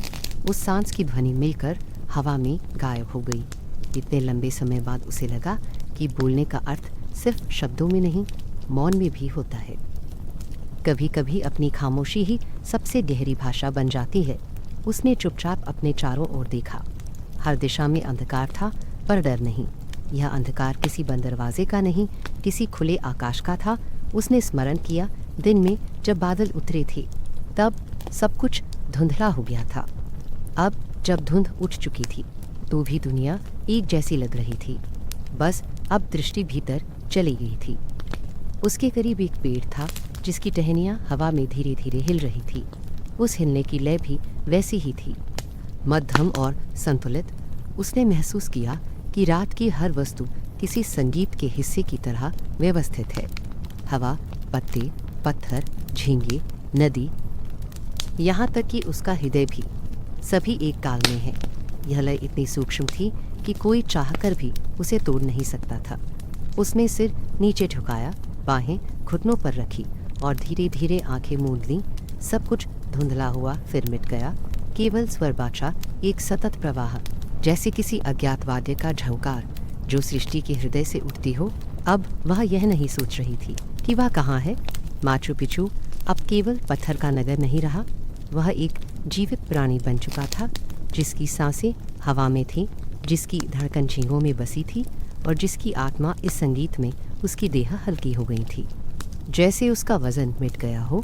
वह भीतर से सुन रही थी कि यह ध्वनि अब भी वही है जो हजारों वर्ष पहले रही होगी, जब पत्थर रखे गए थे, जब पहला सूरज इन पहाड़ों पर उतरा था। यह वही ध्वनि है जो हर युग में इन पर्वतों के बीच गूंजती रही है और जिसे सुन पाना ही संसार का सबसे बड़ा आशीर्वाद है। चांद अब एक ओर से बादलों में छिपने लगा था। उसकी रोशनी पतली परतों से छनकर पत्थरों पर गिर रही थी। इस मंद उजाले में हर चीज धुंधली लग रही थी, फिर भी वह सब कुछ स्पष्ट देख पा रही थी, मानो किसी और दृष्टि से। उसने एक गहरी सांस ली और उसमें वह पूरा संगीत समा गया। अब उसकी श्वास और प्रकृति की लय में कोई अंतर नहीं रहा। वह स्वयं इस निस्तब्धता की धुन में गूंजने लगी थी। बहुत दूर घाटी से किसी पक्षी की आकस्मिक पुकार आई, जो कुछ क्षण के लिए इस मौन को भंग कर गई और फिर स्वयं उसमें घुल गई। उस एक स्वर ने इस निस्तब्धता को और गहरा बना दिया। रात और भी शांत हो चली। उसने महसूस किया कि उसकी पलकों में अब एक पसरी हुई गर्मी उतर रही है, जैसे कोई प्रकाश भीतर जलने लगा हो। उसे लगा कि यह संगीत बाहर नहीं, भीतर कहीं उसके हृदय की गहराई में बजना शुरू हो गया है। वहाँ कोई शब्द नहीं, केवल कंपन है, एक ऐसी लय जो शून्य को भी अर्थ दे देती है। यह उसे पता नहीं चला। जब उसने पुनः आंखें खोली तो आकाश में चंद्रमा नहीं था, केवल सितारे थे। वे भी मानो नींद में झपक रही हूँ। हवा अब और भी हल्की थी। पर्वतों की आड़ से आती ठंडनी लग रही थी। माचू पिचू की पत्थर की दीवारें अब चांदी की परत से ढकी लग रही थीं। सब कुछ स्थिर, गहन और शुद्ध। उसने हल्के से अपनी हथेली जमीन पर रखी, पर इस बार उसमें एक लय थी, मानो पत्थर भी उसी संगीत में सांस ले रहा हो। वह वहीं स्थिर बैठी रही और यह विचार तक मिट गया कि वह सुन रही है। अब सब एक हो गया था। वह हवा, पहाड़, झींगे और इस धरा की हर अनकही आवाज़। और जब हवा ने आखिरी बार उसके बालों को छुआ तो लगा जैसे कोई अदृश्य हाथ उसकी आत्मा पर हल्के से आशीर्वाद रख गया हो। रात अब गहराई के उस किनारे तक पहुंच गई थी जहां सब नाद मौन में विलीन हो जाते हैं और उसी मौन में एक नई ध्वनि जन्म लेती है, जो सुनाई नहीं देती पर महसूस होती है, जैसे नींद भी किसी प्राचीन गीत के भीतर उतर रही हो। सुबह की पहली किरण जब पर्वतों की चोटियों से उतरकर घाटी में आई तो हवा में एक नई ताजगी भर गई। आकाश अब धुंध से मुक्त हो चुका था। दूर दूर तक हल्का नीला विस्तार और उसके बीच फैला हुआ सुनहरा प्रकाश जो धीरे धीरे पत्थरों पर उतर रहा था। माचू पिचू एक बार फिर जीवंत दिखाई दे रहा था। वही प्राचीन नगर जो पिछली रात निस्तब्धता की नाद में डूबा था, अब जागता प्रतीत हो रहा था। हवा में कहीं हल्की सी नमी थी, जिसमें पत्तों से गिरत ओस की गंध भी घुली थी। उस गंध में धरती के भीतर छिपी समय का स्वाद था। वह स्त्री धीरे धीरे सीढ़ियों पर उतर रही थी। उसके कदम बहुत कोमल थे, जैसे वह किसी पवित्र स्थान को छू रही हो। उसने पहली बार नगर को दिन के पूर्ण उजाले में देखा। पत्थरों से बनी गलियां सुनहरी हो उठी थीं। सूरज की किरणें उनके किनारों से टकराकर मानो किसी पुराने वस्त्र पर चमकते धागों जैसी लग रही थी। हर दीवार, हर मोड़, हर द्वार पर एक अनकही कहानी ठहर गई थी। वह चलते हुए रुकती, किसी पत्थर पर नजर ठहराती, फिर आगे बढ़ जाती। जितना वह देखती उतना भीतर कुछ खुलता चला जाता, जैसे कोई पुरानी स्मृति जो कभी उसकी नहीं थी, फिर भी उसे अपनेपन से भर दे। उसने महसूस किया कि माचू पिचू केवल एक खोया हुआ नगर नहीं, बल्कि अनेक आत्माओं का निवास है। उन आत्माओं का जो कभी यहाँ प्रेम, श्रम और आराधना से जीती रही होंगी। वह एक सकरी गली से होकर गुजरी जहाँ पत्थरों के बीच छोटे पौधे उगाए थे। हवा उन पत्तियों से छूकर गुजरती और धीमी सरसराहट पैदा करती। उसे वह आवाज़ किसी बच्चे की हंसी जैसी लगी, बहुत महीन पर सच्ची। वह वहीं रुक गई और अपने हाथ से एक पत्ती को छुआ। उसके सिर पर हल्के हल्के बादल तैर रहे थे। उसने सिर उठाकर देखा। ऊपर आकाश अब उसके बहुत करीब लग रहा था। उसे लगा जैसे यह नगर दो लोगों के संगम पर बना हो, धरती और आकाश के तहे। धीरे धीरे उसके कदम उसे एक चौड़े खुले प्रांगण में ले आए। वहाँ चारों ओर सीढ़ियाँ थीं, बीच में एक पत्थर का चबूतरा। शायद कभी वहाँ आराधना होती होगी। उसने आंखें बंद की और हवा में ही एक हल्की ध्वनि सुनी, जैसे किसी मंदिर की घंटी दूर से बज रही हो। उसे लगा कोई पुकार रहा है, कोई धीमा स्वर समय के पार से। उसने महसूस किया कि यह जो कंपन है यह केवल हवा की गति नहीं, यह इस नगर का स्पंदन है। शायद हर पत्थर, हर दीवार, हर सीढ़ी अभी उस जीवन की स्मृति संजोए हुए है जो यहाँ कभी बहा करता था। उसके भीतर एक दृश्य बनता गया। सफ़ेद वस्त्रों में लोग, महिलाएं चावल के दानों से देवताओं के आगे मंडल बना रही, बच्चे दौड़ते हुए गलियों से गुजर रहे हैं। कोई वृद्ध अपनी धीमी आवाज़ में प्रार्थना गुनगुना रहा है। यह सब दृश्य उसके सामने हवा में तैर गए, स्पष्ट नहीं पर इतने सजीव कि जैसे वह स्वयं उस समय का हिस्सा हो। उसने अपने कदम जमीन पर और धीरे रखे, मानो कहीं से आई वहासी या ध्वनि टूट न जाए। उसके भीतर जो ठहराव था वह अब भी बढ़ रहा था, फैल रहा था और उस स्थिरता में उसे एक दूसरी तरह की गति मिल रही थी, बहुत भीतर की गति। वह दीवार से सटकर चलने लगी। नीचे झरने की आवाज़ अब पास से सुनाई देने लगी थी। शायद नीचे की घाटी से पानी बह रहा था। उस आवाज़ में स्वच्छता थी, जैसे हर बूंद कोई कथा कहती हो। उसने सीढ़ियों के दूसरी ओर झांका। घाटी में धूप ढल रही थी और हवा में हल्का चमकदार धूल का तंतु उड़ रहा था। यह देखना किसी स्वप्न के रंग जैसा था, हल्का स्तब्ध। उसी क्षण उसके भीतर कुछ बदलने लगा। कोई गहरी गांठ जो अब तक बंधी थी धीरे धीरे खुलने लगी। वह आगे बढ़ी तो रास्ते में एक टूटा हुआ घड़ा पड़ा था। उसने उसे उठाने की कोशिश की पर उसका किनारा झड़ चुका था। घड़े की सतह पर किसी पुराने सजावटी चिन्ह की छाया बची थी। उसने अंगुली से उसे छुआ और अनायास एक स्मृति लौटाई, वह दृश्य जिसमें किसी स्त्री के हाथ भी ऐसे ही मिट्टी से सने होंगे जब यह घड़ा बनाया गया था। वह उसी स्त्री की छाया को छू रही है जो कभी इस नगर में रही होगी। यह एहसास कोई कल्पना नहीं था, बल्कि बेहद सजीव मौन संवाद जो समय की सीमा लांघ कर उसके भीतर उतर आया था। अब वह किसी दिशा में नहीं चल रही थी। हर गली, हर मोड़ उसे अपनी तरफ बुला रहा था। कभी एक टूटी दीवार के पार से आती हवा का झोंका उसे रोक लेता, कभी किसी पत्थर पर पड़ा पत्ते का कंपन उसे बांध लेता। उसने महसूस किया माचू पिचू में जीवन अब भी बह रहा है, बस बहुत धीमी, बहुत भीतर। यह गति आंखों से नहीं देखी जा सकती, यह केवल दिल से सुनी जाती है। जब वह एक ऊंचे स्थान पर पहुंची तो नीचे पूरा नगर फैल गया। पत्थरों की दीवारें, सीढ़ियां, गलियां, सब किसी शांत कथा की लिपि की तरह एक दूसरे से जुड़े हुए थे। उसने देखा कैसे धूप धीरे धीरे हर दीवार से उतरकर छाया में बदल रही है। बदलाव की यह प्रक्रिया इतनी मादक थी कि उसे देखना किसी अनुष्ठान के समान लगा। वह वहाँ खड़ी रही, हवा में उस दृश्य को पीती रही। उसे महसूस हुआ कि हर चीज़ का अपना समय होता है, हर परिवर्तन भी संगीत की तरह अपने निर्धारित राग में होता है। अब उसके चेहरे का कठोर भाव विलीन हो चला था। वर्षों की थकान, वर्षों की चुप्पी जैसे इस हवा में घुलकर गायब हो रही थी। उसे लगा कि भीतर जो शून्यता थी वह अब भय नहीं रही, बल्कि एक स्थिर सुकून बन गई है। उसने गहरी सांस ली और वह सांस अब उसके लिए केवल वायु नहीं थी, वह एक प्रार्थना बन गई थी जो हर अणु में प्रवाहित हो रही थी।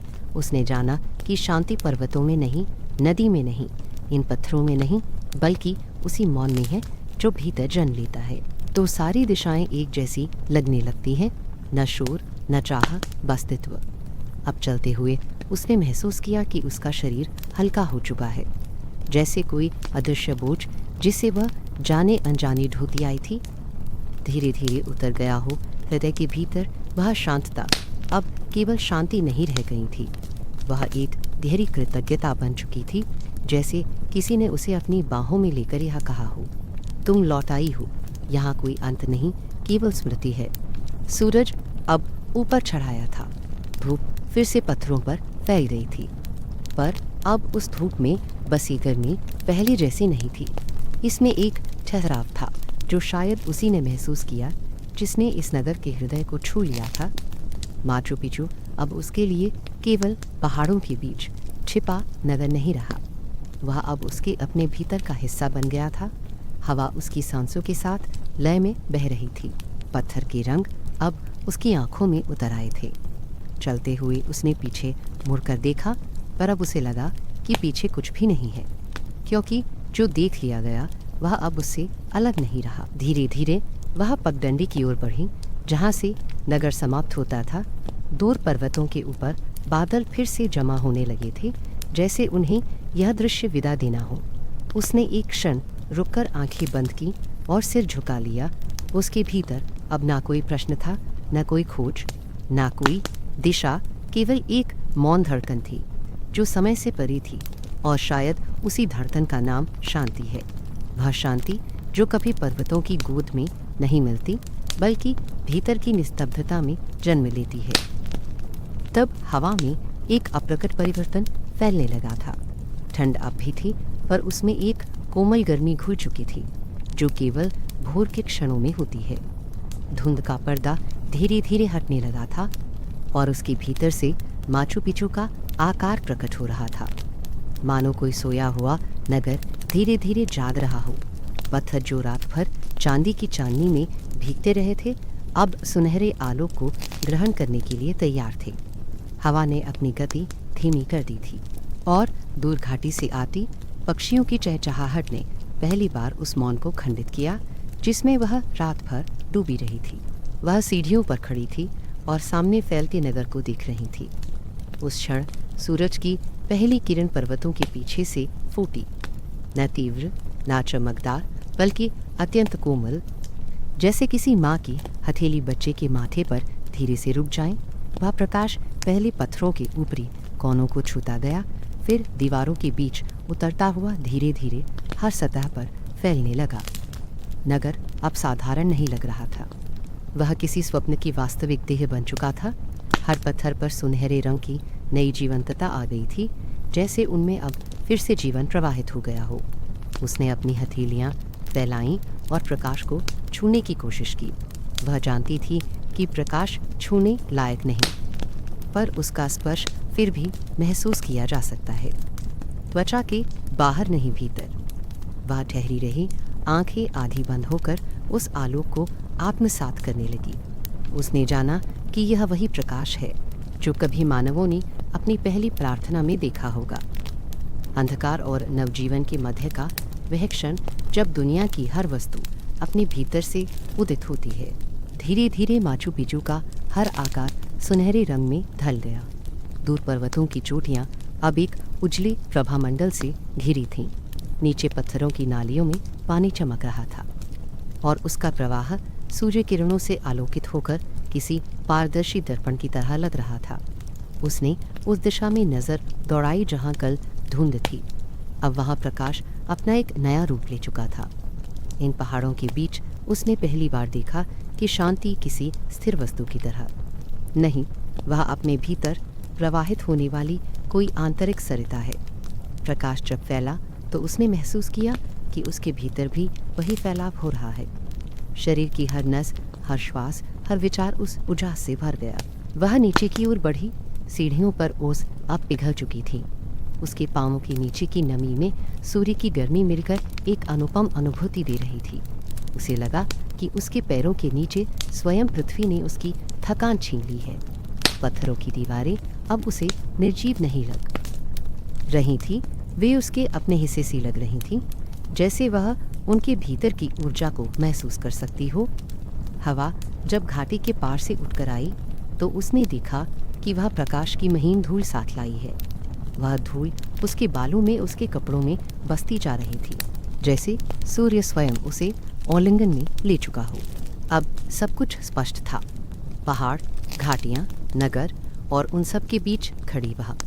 फिर भी इस स्पष्टता में कोई कठोरता नहीं थी, बल्कि एक गहराई, एक सौम्यता थी जो मन को स्थिर करती थी। वह जानती थी कि यह दृश्य केवल आंखों का आनंद नहीं, यह आत्मा के भीतर घटता अनुभव है। उसने गहरी सांस ली और महसूस किया कि यह वही हवा है जिसमें कभी यहाँ के लोग अपना प्राण राग मिलाते थे। वह हवा अब भी वही है, अविनाशी, अचल, निर्मल। कुछ ही क्षणों में सूर्य पूर्ण रूप से ऊपर चढ़ाया। अब उसका प्रकाश तीव्र था, पर आंखें चुभाता नहीं। सारी दिशा सुनहरी रेखाओं से भरी थी, और उन रेखाओं में उसे ऐसा लगा जैसे समय स्वयं बह रहा है, वह इस नगर की ऊंचाई पर खड़ी होकर चारों ओर देख रही थी। नीचे घाटी, ऊपर आकाश और बीच में वह जैसे किसी अद्भुत संतुलन का हिस्सा। उस संतुलन में कोई अपेक्षा नहीं थी, कोई खोज नहीं। जो उसने चाहा था उसके परे अब वह एक ऐसी अनुभूति में खड़ी थी जहां न चाह शेष रही न प्रश्न। वह कुछ देर तक मौन खड़ी रही, फिर उसने हथेलियां जोड़ ली, पर यह प्रार्थना शब्दों में नहीं थी। यह उस प्रकाश को धन्यवाद था जिसने बाहरी और भीतरी अंधकार के बीच का अंतर मिटा दिया था। उसे लगा कि इसी प्रकाश में उत्तर है, पर वे उत्तर किसी प्रश्न की भाषा में नहीं, केवल अनुभूति में व्यक्त होते हैं। कभी वह अपने भीतर जितनी गहराई में जाती, उतना यह प्रकाश उसके साथ उतरता चला जाता। अब यहाँ इस पहाड़ की ऊंचाई पर उसे महसूस हुआ कि वह न केवल किसी नगर को देख रही है, बल्कि स्वयं को भी देख रही है, उसी शांत उजली स्थिरता में जो हर सांस में बह रही है। दूर घाटी के पार कुछ पक्षी उड़ते हुए दिखाई दिए। उनकी छायाएं पत्थरों पर चली गईं और फिर धीरे धीरे सूर्य में विलीन हो गईं। उसने उन छायाओं का अर्थ समझा। हर चीज का एक क्षण होता है, जब वह जगचमक में घुल जाती है। यही तो जीवन का रूप है। और उसकी मुस्कान में उस पर्वतीय हवा का कंपाना समा गया। उसके होठों पर कोई शब्द नहीं, पर उसकी आंखें बोल रही थीं कि जो खोज वह लेकर चली थी वह यहीं समाप्त नहीं, बल्कि यहीं से आरंभ होती है। अब वह धीरे धीरे सीढ़ियों से नीचे उतर आई। सूरज का प्रकाश हर दिशा में फैल चुका था। पत्थरों की सतहें गर्म होने लगी। हवा में नमी की जगह एक हल्की गर्मी ने ले ली। यह गर्मी उसे किसी परिचित ऊष्मा की तरह लग रही थी, जैसे जीवन में लौटती हुई ऊर्जा। उसने हाथों से अपने बाल पीछे किए और आंखें बंद कर एक बार फिर सिर उठाया। अब अनुपस्थित कुछ नहीं था, सब उपस्थित था, पूर्ण उसके भीतर और आसपास बराबर। वह जानती थी कि माचू पिचू ने उसे शांति नहीं दी। शांति तो यहाँ कोई देता ही नहीं, वह तो जन्म लेती है जब भीतर की जगह प्रकाश से भर जाती हैं। अब वह वही प्रकाश थी, प्रवाहमान पर स्थिर। अब उसका शरीर केवल एक रूप था, किंतु उसका अस्तित्व स्वयं इस नगर की तरह विस्तार पा चुका था। जब उसने फिर से आकाश की ओर देखा तो उसे उसमें कोई अलगपन नहीं दिखा। सब एक ही धारा बन चुका था। आकाश, पर्वत, हवा, प्रकाश और वह स्वयं। कुछ देर तक वह वहीं खड़ी रही। उसके कदमों के नीचे पत्थर गर्म हो चुके थे। लंबी सांस लेते हुए उसने अपनी हथेली आकाश की ओर फैलाई। लगता था जैसे सूर्य की किरणें उसकी उंगलियों से बह रही हों। इस क्षण में समय पूरी तरह खो चुका था। उसने जो देखा, जो महसूस किया, वह इतने स्वाभाविक रूप से एक हो गया कि कोई सीमा नहीं रही। अब माचू पिचू उसका घर नहीं, बल्कि उसका प्रतीक था। वह उसके भीतर का रूप बन चुका था, जैसे आत्मा किसी नए स्वरूप में ढल गई हो। धीरे धीरे हवा में हरियाली की गंध लौटने लगी। नीचे घाटी में नदियां चमक रही थीं। पर्वत की चोटी से उठती हल्की धुंध सूरज की किरणों से भाप बनकर ऊपर जा रही थी और आकाश उस धुएं को अपने रंगों में सहेज ले रहा था। इसे महसूस किया जा सकता था। उसने आखिरी बार चारों ओर नजर दौड़ाई। अब कोई छाया नहीं थी, केवल प्रकाश। सब कुछ उसी में विलीन था। जब उसने कदम बढ़ाए तो उसका चलना भी उसी लय में था जिसमें पर्वतों की हवा बहती है। भीतर पूर्ण निस्तब्धता थी, पर उस निस्तब्धता में एक अज्ञात संगीत बज रहा था, जो किसी शुरुआत या अंत का नहीं, बल्कि सदा बहने वाले जीवन का था। उसने बिना शब्दों के उस संगीत को सुना और धीरे से मुस्कुराई, क्योंकि अब वह जानती थी वह खोज पूरी नहीं हुई। वह चल पड़ी है और उसके भीतर अब जो बह रहा है वह वही उजाला है जो एक पहाड़ की ऊंचाई से पूरे संसार पर फैलता है। सूरज अब पश्चिम की ढलान पर झुकाया था। पहाड़ों की ऊंचाइयों के बीच से फैलती उसकी किरणें धीरे धीरे सुनहरी से लाल होने लगी थीं। पूरा माचू पिचू अब एक कोमल तपती आभा में डूबा हुआ था, जैसे कोई पुराना दीपक जो बुझने से पहले आखिरी बार अपनी चमक फैलाता है। हवा पहले से और शांत थी। उसमें अब एक मृदुल गुनगुनाहट थी, जैसे जीवन की थकी हुई सांसें भी अब विश्राम चाहती हों। वह स्त्री पत्थरों की वही सीढ़ियां उतर रही थी। जिन पर सुबह उसने पहली रोशनी देखी थी, पर अब उस रोशनी की जगह एक गंभीर पर कोमल प्रकाश था जो आंखों को नहीं आत्मा को छू रहा था। हर दिशा में नीरवता थी, किंतु यह वही नीरवता नहीं थी जो पहले दिन थी। अब इसमें एक अपनापन घुल गया था, एक जीवित सौम्यता, जैसे उन पत्थरों और वादियों ने उसे पहचान लिया हो। उसके कदम धीमे थे, हल्के, जैसे वह किसी पवित्र भूमि से विदा ले रही हूँ और हर कदम के नीचे बचे हुए मौन को सहेजना चाहती हो। हवा में उस गूंज का आभास था जिसे वह पिछले कुछ दिनों से महसूस करती रही थी, कभी झरनों की आवाज़ में, कभी मंत्रों की ध्वनि में, कभी अपने ही धड़कते दिल में। अब वह सब मिलकर एक संयुक्त स्वर बन गया था, मंद, गहन और आत्मीय। इसने ठिठक कर पीछे देखा। ऊपर की दिशा में वह प्राचीन नगर अभी भी खड़ा था। वही पत्थर की दीवारें, वही संकरी गलियाँ, वही सीढ़ियाँ जो अनगिन लोगों के कदमों की स्मृति सजोई थीं। पर अब उन्हें देखकर उसे कोई प्रश्न नहीं हुआ, केवल एक गहरी संतुष्टि का एहसास हुआ। उसने धीरे से अपने हाथों को जोड़ लिया। यह प्रणाम किसी देवता को नहीं, बल्कि उस निश्चल समय को था जिसने उसे अपने भीतर समेट लिया था और फिर उसे स्वयं में लौटा दिया। उसे देख ऐसा लगा जैसे यह जगह सदियों से उसकी प्रतीक्षा में थी, जैसे माचू पिचू ने स्वयं उसे पुकारा हो और वह इस पुकार को सुनते सुनते यहाँ तक पहुँच आई हो। उसके भीतर एक कोमल स्थिरता थी। उसका मन अब खाली नहीं, पूर्ण था, जैसे एक बर्तन जो वर्षा जल से भर जाने के बाद भी उसकी एक बूंद को सहेज सकता है। यह शांतता किसी चुप्पी से नहीं आई थी, बल्कि सुनने से आई थी। उस मौन को सुनने से जो पत्थरों और हवा के बीच बसा था। उसने महसूस किया कि इस यात्रा का उद्देश्य कभी समझना नहीं था, बल्कि स्वीकारना था, अपनों से, प्रकृति से, समय से और सबसे बढ़कर स्वयं से। धीरे धीरे सूरज पहाड़ों के पीछे ढलने लगा। उसकी किरणें अब पत्थरों पर तिरछी पड़ रही थीं, जिससे पूरा नगर एक अर्ध प्रकाश में विलीन होता जा रहा था। हर दीवार पर छायाएं लंबी हो रही थीं और उन छायाओं के भीतर उसे उन लोगों की गूंज सुनाई दी जो कभी यहाँ जीवित रहे होंगे। उनके हाथों की मेहनत, उनके गीत, उनकी प्रार्थनाएं, सब उस हवा में अब भी तैर रहे थे। उसे लगा कि शायद जब सूर्य पूरी तरह डूब जाएगा, तब यह नगर फिर उसी निस्तब्धता में लौट जाएगा जिसमें वह किसी अनंत ध्यान की तरह टिका हुआ है। वह कुछ क्षणों के लिए उसी स्थान पर खड़ी रही जहाँ से घाटी नीचे उतरती थी। नीचे बहने वाली नदी की ओर देखा, जिसका जल अब लाल आभा लिए चमक रहा था। हवा उसके बालों में खेल रही थी और उसमें मिट्टी, फूलों और धूप की मिली जुली सुगंध थी। उसने हल्के से आंखें बंद की। भीतर एक दृश्य उभरा। जिस क्षण वह पहली बार इस भूमि में पहुंची थी, जब रास्ते कठिन थे, हवा अनजान थी और उसके भीतर एक गहरी बेचैनी थी। और अब उसी स्थान पर खड़ी होकर उसे लगा कि वह बेचैनी किसी अदृश्य हाथ से उठा ली गई है। उसका मन अब शांत जल की तरह हो गया था, जिसमें कुछ भी हिलता नहीं, पर सब प्रतिबिंबित होता है।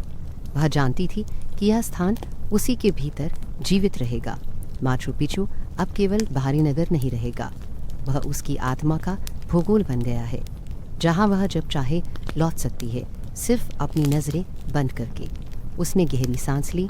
हवा ठंडी थी, पर उसके भीतर एक कोमल ऊष्मा घुली थी। कंधे पर रखा छोटा सा थैला हल्का लग रहा था। उसके भीतर अब कोई भार नहीं था, ना प्रश्नों का, न स्मृतियों का, ना तलाश का। सब कुछ इतनी स्वाभाविकता से मिट गया था कि उसे याद ही नहीं रहा कि कभी उसने कुछ खोजा था। सूरज अब पूरी तरह पहाड़ों के पीछे जा चुका था। उसके जाने के बाद आकाश में हल्की बैंगनी आभा फैल गई। यह वह क्षण था जब दिन और रात दोनों एक दूसरे में घुलते हैं, जैसे कोई विदाई बिना आंसुओं के, पर स्नेह से भरी हो। पेड़ों की पत्तियां मंद हवा में हिल रही थीं और झिंगुरों की आवाज़ अब गूंजने लगी थी। उस संगति में उसे लगा जैसे संसार धीरे धीरे नींद की ओर बढ़ रहा है। वह चल पड़ी। कदम भारी नहीं थे, बल्कि किसी अदृश्य लय में उठ रहे थे। रास्ते के किनारे कुछ फूल खिले थे, छोटे, सफ़ेद और नम। उसने उनमें से एक को झुककर छुआ। वह फूल नरम था, पर उसके भीतर वही शक्ति थी जो इन पत्थरों में है, सहने की, स्थिर रहने की। उसने आकाश की ओर देखा। वहाँ पहली तारा रेखा दिखाई दी। वह मुस्कुराई। यह वही तारा था जो हरियाथी को मार्ग दिखाता है। उसने उस प्रकाश बिंदु को देखा और मन ही मन उसे अभिवादन किया। तुम फिर भी यहीं रहोगे जब मैं बहुत दूर चली जाऊंगी। रास्ता नीचे उतर रहा था और हवा का स्वर अब थोड़ा तेज हो गया था। नदी की ध्वनि अब स्पष्ट सुनाई दे रही थी, जैसे विदाई का संगीत। पेड़ों की छायाएं लंबी होकर रास्ते पर फैल रही थीं और उस फैलाव में उसे कोई भय नहीं, केवल एक गहन शांति का आलिंगन महसूस हुआ। हवा में किसी अदृश्य प्रार्थना का स्वर गूंजता लग रहा था, बिना शब्दों का पर गहरे अर्थों वाला। जब उसने एक बार फिर पीछे देखा तो नगर धुंधला पड़ने लगा था। सूर्य की अंतिम किरणें अब केवल सबसे ऊंची चोटी पर टिके हुए पत्थर को छू रही थीं। वह क्षण किसी पुराने संकल्प के पूर्ण होने जैसा लगा, जैसे समय ने अपना वचन निभा दिया हो। उसके होठों पर मुस्कान थी, पर उसकी आंखों में कोई चमक नहीं, केवल असीम शांति। वह जानती थी वह वापस नहीं आएगी, न इसलिए कि आने की मनाही है, बल्कि इसलिए कि अब लौटने की कोई आवश्यकता नहीं। हर विदा वहीं समाप्त होती है जहाँ उसका अर्थ पूर्ण हो जाता है। उसने अपनी चाल और धीमी कर ली है। हवा अब भी गुनगुना रही थी, वही पुरानी धुन, वही मृदु स्पर्श, पर अब उसमें एक अजीब आत्मीयता थी, जैसे वह उसे विदा कर रही हो। उसने अपने हृदय पर हाथ रखा और महसूस किया कि अब उसकी धड़कन भी उसी लय में चल रही है। फिर उसने बिना बोले, बिना सोचे उस नगर की दिशा में हल्का झुककर प्रणाम किया, जैसे कोई धन्यवाद जो शब्दों में नहीं कहा जा सकता। फिर वह मुड़ी और घाटी की ओर बढ़ चली। सांझ अब गहराने लगी थी। आकाश में हल्की बैंगनी से काली आभा घुल रही थी, पर भीतर कोई अंधकार नहीं था। भीतर केवल एक दीर्घ आलोक था, शांत, संयत, स्थिर। वह इस आलोक को साथ लिए चली जा रही थी, जैसे कोई लो जो स्वयं बुझना नहीं जानती। रास्ते की आखिरी मोड़ पर पहुंचकर उसने फिर एक बार आंखें उठाईं। माचू पिचू अब धुंध में विलीन हो चुका था, जैसे सपना जो अपने पीछे केवल एहसास छोड़ देता है। उसने मुस्कुराकर अपनी चाल आगे बढ़ाई, बिल्कुल उसी धैर्य से जैसे कोई लौटता नहीं, बल्कि स्वयं को एक और यात्रा की ओर सौंप देता है। उस क्षण हवा में कोई स्वर नहीं था, केवल वह लय जिसमें विदाई भी एक नया मिलन बन जाती है। वह धीरे धीरे उस सक्रिय पगडंडी से उतरती चली जा रही थी, जो पत्थर की दीवारों और ऊंचे झाड़ियों के बीच सांप सी मुड़ती थी। हवा अब ठंडी नहीं रही थी, पर उसमें पहाड़ों की नमी अब भी थी, वही नमी जो धरती की सांसों में रहती है। दूर कहीं से झरने का स्वर गूंजता था, बहुत हल्का, जैसे किसी पुराने गीत की याद। उसकी चाल में कोई जल्दबाजी नहीं थी। वह जानती थी अब हर कदम उसे उस नगर से दूर ले जा रहा है, जो कुछ देर पहले तक उसी का हिस्सा बना हुआ था, पर उससे उतनी ही आत्मीयता से विदा भी ले चुका था। जब वह उस मोड़ तक पहुंची जहां से आखिरी बार माचू पिचू दिखाई देता था, उसने रुककर पीछे देखा। नगर पूरा धुंध में ढका था। ओस और बादलों की परतों के भीतर जैसे कोई स्वप्न सोता रहता है। पत्थर अब केवल पत्थर नहीं लग रहे थे, वे स्मृतियां हो गए थे जो अपने भीतर उसकी सांसें समेटे बैठे थे। कुछ क्षण के लिए उसने सोचा कि यही दृश्य शायद वही अंतिम पृष्ठ है जिस पर उसकी यात्रा अब स्थिर होने वाली है, पर नहीं, यह स्थिरता तो केवल एक रूपांतरण थी। जैसे ही उसकी दृष्टि उस धुंध में डूबी, उसे लगा कि यह मौन उसके पीछे नहीं छूट रहा, बल्कि उसके साथ चल रहा है, भीतर कहीं बहुत गहराई में। वह धीमे धीमे आगे बढ़ी। रास्ता अब नीचे उतरने लगा था। बाईं ओर दूर पहाड़ियों की श्रृंखलाएं थीं जो एक के भीतर एक सिमटी जा रही थीं। सूरज अब पूरा नहीं दिख रहा था, केवल उसकी किरणों का हल्का आभास बादलों के पार झिलमिला रहा था, लेकिन उसमें जीवन भरा हुआ था। ऐसा लग रहा था जैसे पूरा वातावरण उसे अपने में लपेट रहा हो, जैसे कह रहा हो अब सब ठीक है। उसने पहाड़ की दीवार को हल्के से छुआ। पत्थरों में ठंडक थी, पर उस ठंडक में भी अपनापन झलकता था। यह वही ठंडक थी जो आत्मा को छूती है, देखो नहीं। उसकी अंगुलियों से होकर एक कंपन उसके भीतर तक उतर गया। यह वही परिचित कंपन था जो उसने पहली रात महसूस किया था जब उसने माचू पिचू के पत्थरों को स्पर्श किया था। फर्क बस इतना था कि तब उसका हृदय अनजानी खोज में डूबा था और अब वह उस खोज की परिणति में शांत पड़ा था। कुछ दूर जाते ही एक छोटा समतल मैदान आया। वहाँ घास थी और घास पर सूरज की हल्की किरणें ठहरी थी। उसने वहाँ रुककर सांस ली। सामने बहुत नीचे घाटी में एक पतली नदी चमक रही थी।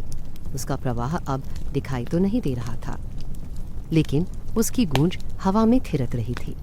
वह आवाज़ इतनी कोमल थी कि सुनते सुनते लगता जैसे वह हवा में नहीं, हृदय में बह रही है। यही जीवन की धारा थी, सरल, अविराम और अनकही।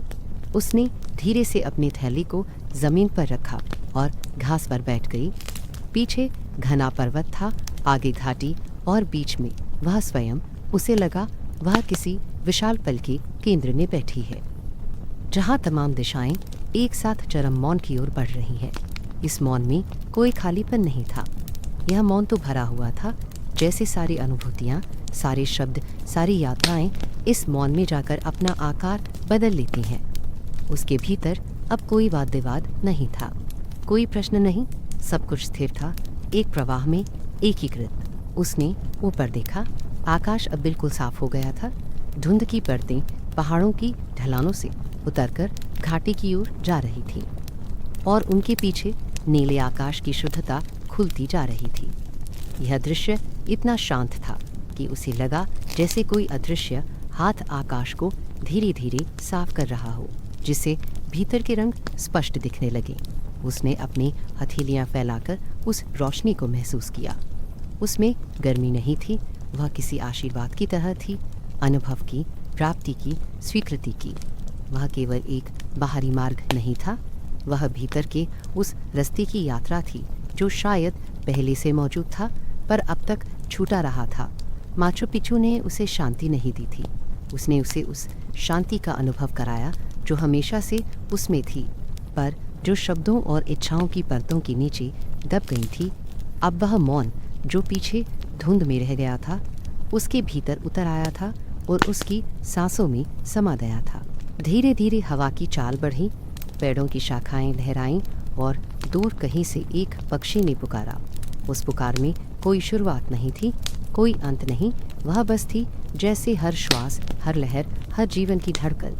उसने आंखें बंद की और अपने भीतर फैलते उस मौन को सुनने लगी। जितना वह सुनती गई उतना ही वह उसमें विलीन होती गई। वह केवल सुन नहीं रही थी, वह उसी मौन का हिस्सा बन चुकी थी, जीवित, सवत पर शब्दहीन। उसकी देह अब किसी भार जैसी नहीं रही। पाँवों के नीचे धरती का स्पर्श अब किसी दायित्व जैसा नहीं लग रहा था, वह बस एक सौम्य साथ था। उसने अपनी हथेलियों को जोड़ लिया और धीरे से कहा, बस शब्दों में नहीं, केवल अपने भीतर, धन्यवाद। यह धन्यवाद किसी व्यक्ति या स्थान को नहीं, बल्कि उस यात्रा को था जिसने उसे खुद तक पहुंचाया। वह उठी, थैला कंधे पर रखा और धीरे धीरे चलने लगी। रास्ते पर कुछ छायाएं लंबी होकर फैली थीं। पेड़ों, घास और उसकी अपनी। डूबते सूरज की किरणें अब गहरे लाल रंग की हो चुकी थीं, जिसने पहाड़ों को एक मृदुल अग्नि जैसे रंग में रंग दिया था। उस दृश्य में एक अंत का सौंदर्य था, पर उसके भीतर एक आरंभ की हल्की ध्वनि भी थी। उसे महसूस हुआ कि यह यात्रा कभी समाप्त नहीं होगी। वह हर दिन, हर जीवन, हर श्वास में इस बोध का कुछ अंश फिर से पाएगी। एक चट्टान के किनारे पहुंचकर उसने अंतिम बार ऊपर की ओर देखा। माचू पिचू अब बिल्कुल धुंध में विलीन हो चुका था। केवल उसकी परछाई जैसी कोई रेखा आकाश और पर्वत के बीच ठिलमिला रही थी। वह दृश्य किसी बीते स्वप्न की आखिरी झलक जैसा था। उसे देखते हुए उसके होंठों पर एक नरमी उतर आई। वह मुस्कुराई, न उदासी से, न स्मृति से, बल्कि उस पूर्णता से जो किसी वस्तु की समाप्ति पर नहीं, बल्कि उसके सार्थक होने पर मिलती है। उसने कदम आगे रखे और अब घाटी से आती हवा सीधे उसकी गालों को छू रही थी। वह हवा जीवित थी, बोल रही थी, पर बिना ध्वनि के उसने अपनी सांसें गहरी की। हवा, मिट्टी, प्रकाश सब एक साथ उसके भीतर उतर गए। उसे लगा कि अब उसके भीतर कोई द्वार नहीं रहा, सब खुल गए हैं। अब वह जो भी देखेगी, जो भी सुनेगी, वही उसका हिस्सा होगा। रास्ता नीचे उतरता जा रहा था।